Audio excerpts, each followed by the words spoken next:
Hey guys, welcome back. It is Bushcraft Family here again with another video, and I thought this one was very interesting. I visit forums and different things to learn about different survival tips and tricks and things like that. And I came across this one where a few ex-CIA operatives, if you would, were sharing tips and things that they would use to survive, survival tips. And I read the whole article and everything, and it was kind of interesting. So I thought I would relay it to you guys. Yeah, everybody has got in their mind that CIA are a shady force that are pulling strings to do this and that, but a lot of times they have to work out in the field and whatnot. So one of the first ones, which was interesting, not saying that everybody would carry some for this purpose or whatnot, but one of them said that he has stored water in condoms before. I know it sounds strange, but get the unlubricated condom because you don't want that kind of stuff in your water. But I guess you could wash that out or something. I don't know. To me, make sure you carry a container. But if you don't have a container, but you do have a condom, you could use it to fill it with water, and then put it in the sock or something to where it protect against getting stabbed or scraped or whatever. Tie it in a knot and be on your way. It would be something to use, to carry water for a long distance or something like that. But, yeah. And it even has how to use it. Says choose unlubricated condoms. Lubricant ones can taint the water. Just a little. Slowly fill the condom with water to avoid bursting. Slip into a sock or cloth to protect it from sharp objects. Yeah, I already said that. Tie it off and stash it in your pack until you're ready to use it. This is a last ditch thing. If you have a water source and you have to travel a long period, and this is the only container you have. But now, this day and age, there's trash all over the place. I think I would go for a plastic bottle or something like that. But you never know. Yeah, you never know. Here's another interesting one. In dangerous, it's a bit dangerous. And I'll tell you a warning beforehand. Don't do this unless it's absolutely necessary and everything. But they used to chew match heads to stay awake and stay alert. I'm like, what? And the idea of this is the match head has phosphorus, and that acts as a stimulant. It works as a short burst of alertness or energy when there's no caffeine or sugar available. But important, never make this a habit, because it can cause stomach irritation and worse. Only consider this an extreme emergency type situation. So keep that in mind.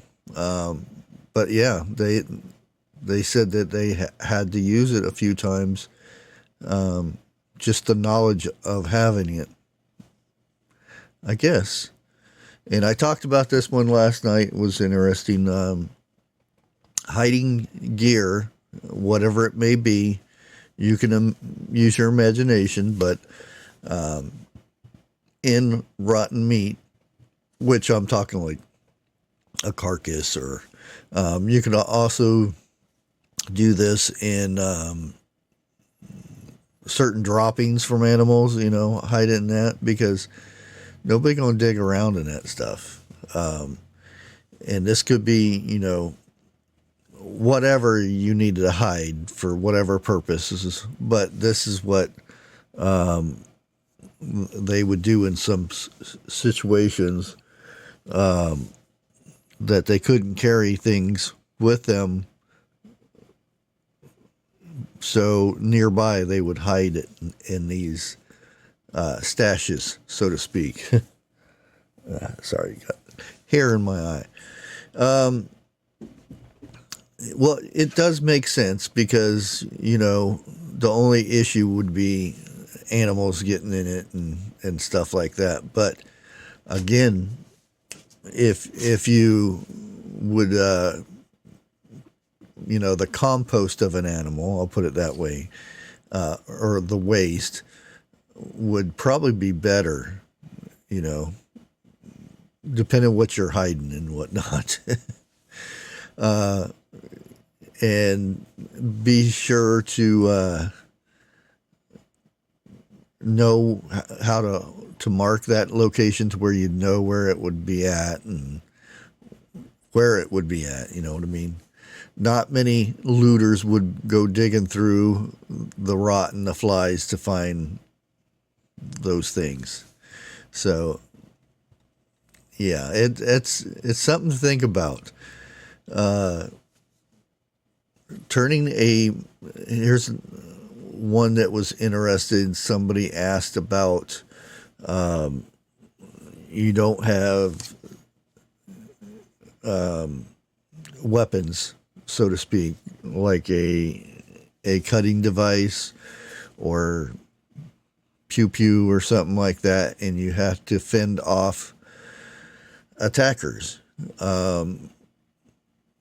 And this one guy said one of the best things that he used in a office situation, he was in a waiting room and armed assailants, not with pew-pews, but with sharp objects, came after him. So beforehand, he anticipated something like this was going to happen. So he rolled up a magazine very tightly into a tube, and he used it as a weapon, and, jabbed to the throat, assailant went down.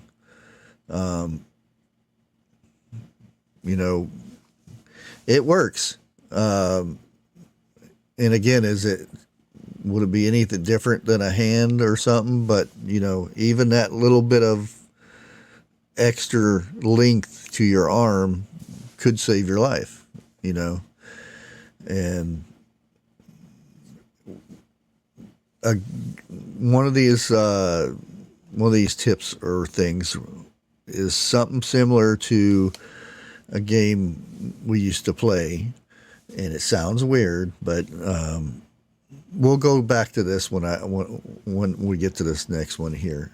Well, not the next one, but the one I'm talking about. But we'll get back to this one. Our next one is Vaseline and cotton balls. Make an excellent fire starter, which most preppers already know this. We've used it. We've talked about it, all that kind of stuff. Just dab the cotton ball in the Vaseline and light it up. It works good. Not only that, if you don't have if you have an old or a 9-volt battery and steel wool, You can start a fire with that. There's many different ways. I'm not going to go into everything, but I found it interesting that CIA post was talking about Vaseline and cotton balls as a reliable fire starter, and I'm like, I wonder if that's where that the prepper community got that from, but who knows?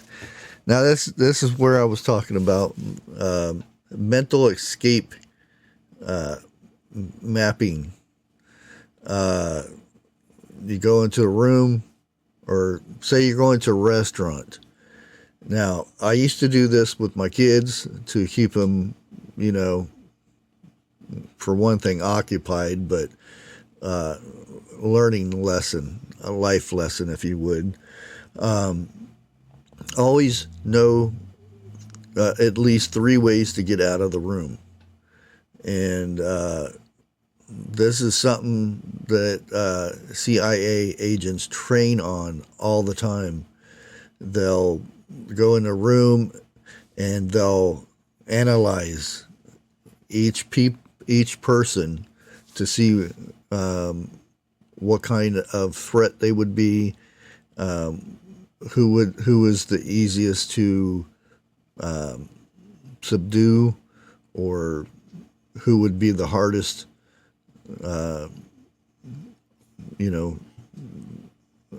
attacker or whatnot, and also find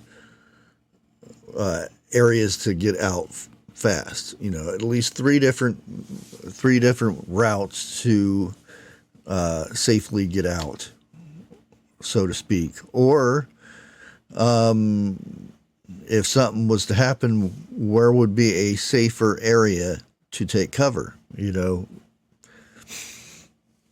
And like that, we used to go into, you know, waiting for the doctor, or waiting for the dentist, or whatever, go in a waiting room, and the kids were going nuts. So I would say, well, I know it sounds weird, but if bad guys came in and the only way to survive was to, you know, fight your way out, what weapons in this room could you use? What items could you use as weapons? And it's a way to get your brain thinking of survival, instead of just going in there and vegging out on the TV and magazines and stuff. Make scenarios that get your brain thinking about survival, because that's the main thing, is surviving things that happen. A lot of time when bad things happen and whatnot, people freeze up, and they're deer in headlight type situations, and they go into shock and stuff. Sometimes going into shock and whatnot will end your life, so to speak. There's I don't like talking about this, but a lot of reports about 9/11, that people froze on the stairways going down and would block it from everybody else, and they would had to be picked up and carried. Wonder how many lives that may have taken because of people being subdued by shock and whatnot. So it's always good to exercise the brain when going into places. Get a mental image of, or a mental mapping of where you're at, and you came through the door to get there, but is there any other way out? You have that window. If you're on a second floor, that limits the exits that you can find. If somebody came through the door doing bad stuff, where would be a safe place to take cover in those areas? Always be thinking. It's not a fear thing. It's usually the fear happens when you're not prepared. So if you're prepared for these things, it's not that you're scared, it's that you are prepared. And a lot of people, get it all wrong, fear bombing this, and, you're trying to scare people. No, it's to prepare for these things. And like I said, anyways, let's get to the next one. And I've heard this before, in suturing wounds with dental floss and tape. I've don't know how many times I've cut my knuckles, cut my hands and stuff, and wrapped my finger or my hand with duct tape until it stopped bleeding. Now, when you pull that tape off, more than likely it's going to start up again, but then you can clean it out and whatnot. But it works in a pinch. Now, the dental floss thing, the CIA said that the agent, if you would, talked about he learned this off a field medic that ran out of suture tape, or not tape, but what you call it, stitch. And he grabbed a thing of duct tape, but dental floss, and sutured somebody up, and it worked. Now I always wondered, would it sting if it was the minty kind? Odd thing to think about, but if you got sewed up with it, would it burn because the mint flavoring or whatever? I don't know. But yeah, he said that he's seen this in live action. Somebody getting sewed up with dental floss, and it held really good. And it probably saved the soldier's life because of bleeding and whatnot. But yeah, it's one of those odd things, just like, and I don't know if this is where this came from or anything, but tampons is good for bullet wounds. It's a perfect size. You pop them right in, and they expand and can stop bleeding. It's not ideal, but I don't know why you would be carrying them with you unless you're, a woman and whatnot. But if you're in a bathroom or something and you see them, the ones you buy in stuff, do they charge for those things, or are they free? I never really want. Never mind. Anyways, yeah, in a pinch, it'd be good for to stop bleeding. And with that, we're going to go right on to the next one, the gray man technique, and they say it has been done originally by the CIA. It's sometimes survival means disappearing, and how to be invisible. They say dress in neutral colors, avoid logos, and bright colors, or tactical gear. Yeah, the camo outfits and stuff. People will recognize those more than they will, logos from whatever sports team or whatever. But it does make sense. If you, and again, I don't like bringing these things up, but the Charlie Kirk thing, the assassin. How did they ID him so quickly? Because of his shirt and because the logo on his hat and his shoes. Now, I'm not saying he would have got away or anything, which I'm glad he didn't. But the point being, you don't want to have anything that's easily noticeable.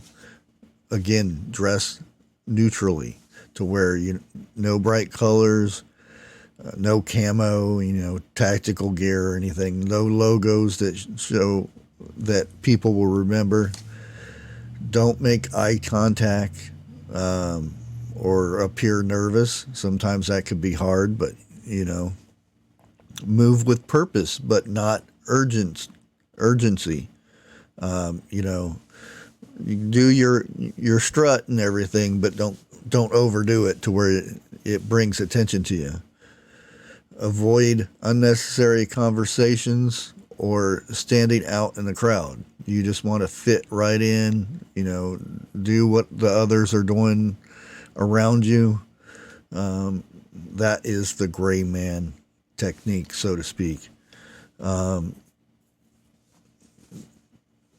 things get ugly, you don't want to be remembered. Looking ordinary is one of the most powerful tools in your survival kit, so to speak. And with that, I am going to go ahead and end it. I thought this was an interesting topic. It's not something normal or anything, but